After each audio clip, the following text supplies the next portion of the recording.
ಇವತ್ತು ಬೆಳಗ್ಗೆ ಸಂಭವಿಸಿದಂಥ ಒಂದು ಭೀಕರ ಅಪಘಾತ ಹೊಸಕೋಟೆ ಬಳಿ ನಿಜವಾಗ್ಲೂ ಎಷ್ಟು ಭೀಕರತೆಯಿಂದ ಕೂಡಿದೆ ಅಂತಂದ್ರೆ ಅದರ ಆಫ್ಟರ್ ಮ್ಯಾಥ್ ಅಪಘಾತದ ನಂತರದ ದೃಶ್ಯಗಳು ನೋಡ್ಲಿಕ್ಕೂ ಯೋಗ್ಯವಲ್ಲ.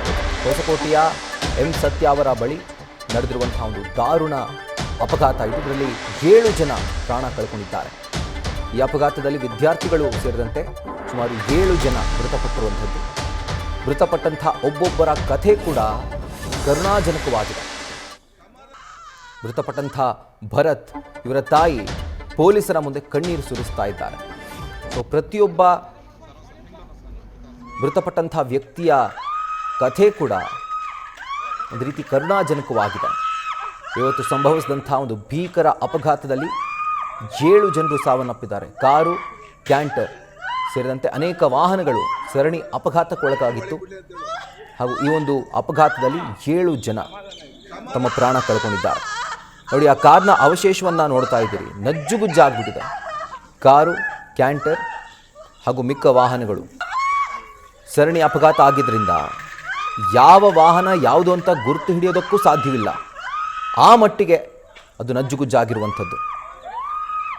ಮತ್ತೊಂದು ಕಡೆಯಲ್ಲಿ ಮೃತರ ಕುಟುಂಬಸ್ಥರ ಆಕ್ರಂದನ ಮುಗಿಲು ಮುಟ್ಟಿದೆ.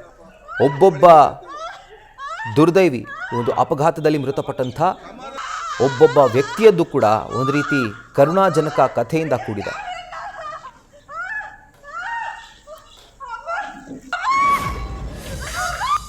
ಇವತ್ತು ಅರ್ಲಿ ಮಾರ್ನಿಂಗ್ ಇಲ್ಲಿ ಸುಲಿಬೆಲೆ ಪೊಲೀಸ್ ಸ್ಟೇಷನ್ ಲಿಮಿಟ್ ಅಲ್ಲಿ ಒಂದು ಮೇಜರ್ ಆಕ್ಸಿಡೆಂಟ್ ಆಗಿದೆ.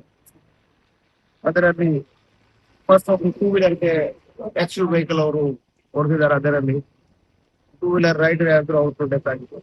ಮತ್ತು ತದನಂತರ ಬೇರೆ ಒಂದು ಗಾಡಿಗೆ ಕೂಡ ಹೊಡೆದಿದ್ದಾರೆ. ಅದರಿಂದ ಆ ಗಾಡಿ ಕೂಡ ಪಲ್ಟಿಯಾಗಿ ಡ್ರೈವರ್ಗೆ ಗಾಯ ಆಗ್ತದೆ. ಅದೇ ಇಂಪ್ಯಾಕ್ಟ್ ಆ ಗಾಡಿ ಈಗ ನಾವು ವೆಹಿಕಲ್ ಎಲ್ಲ ಕ್ಲಿಯರ್ ಮಾಡಿ ಬಾಡಿ ಹಾಸ್ಪಿಟಲ್ ಶಿಫ್ಟ್ ಮಾಡಿದ್ದೀವಿ. ಅದರಲ್ಲಿ 3 ಜನ ಆ ಬೈಕ್ ರೈಡರ್ ಮತ್ತೆ ಆಕ್ಚುಲಿ ಇರೋ 2 ಜನ ಅವರು ಐಡೆಂಟಿಫೈ ಆಗಿದೆ. ಅವರ ಪೇರೆಂಟ್ಸ್ ಅವ್ರಿಗೆ ಮತ್ತೆ ರಿಲೇಟಿವ್ ಅವ್ರು ಕಾಂಟ್ಯಾಕ್ಟ್ ಮಾಡಿ ಆದಷ್ಟು ಮುಂದಿನ ಪ್ರಕ್ರಿಯೆ ಏನಾದ್ರು ಕಂಪ್ಲೀಟ್ ಮಾಡ್ತೇವೆ. ಅದರ ಜೊತೆಗೆ ಬಾಕಿ ಅವ್ರದ್ದು ಕೂಡ ಐಡೆಂಟಿಫೈ ಮಾಡಕ್ಕೆ ಈಗ ಎಫರ್ಟ್ಸ್ ನಮ್ಮ ಆಫೀಸರ್ಸ್ ಮಾಡ್ತಾ ಇದ್ದಾರೆ. ಮತ್ತು ಈಗ ಮುಂದಿನ ಕ್ರಮ ಇನ್ವೆಸ್ಟಿಗೇಷನ್ ಮೂಲಕ ಯಾವ ಕಡೆ ಸರ್ ಅವರು ಈಗ ಇದರಲ್ಲಿ ಇಬ್ರು ಗೊತ್ತಾಗಿದೆ 3 ದಿನದಲ್ಲಿ ಬೆಂಗಳೂರು ಅವರು ಇದ್ದಾರೆ ಅಂತ ಗೊತ್ತಾಯ್ತು. ಬಾಕಿ ಅವ್ರಿಗೆ ಈಗ ಐಡೆಂಟಿಫೈ ಮಾಡ್ತಾರೆ. ಸರ್ಕಾರ ಅವರು ಏನಾದ್ರು ಡ್ರಿಂಕ್ಸ್ ಮಾಡಿರೋದೇನಾದ್ರು ಈಗ ನಾವು ಏನ್ ಹೇಳಕ್ಕಾಗಲ್ಲ. ಅದು ತನಿಖೆ ಆಗುವಾಗ ಗೊತ್ತಾಗ್ತದೆ.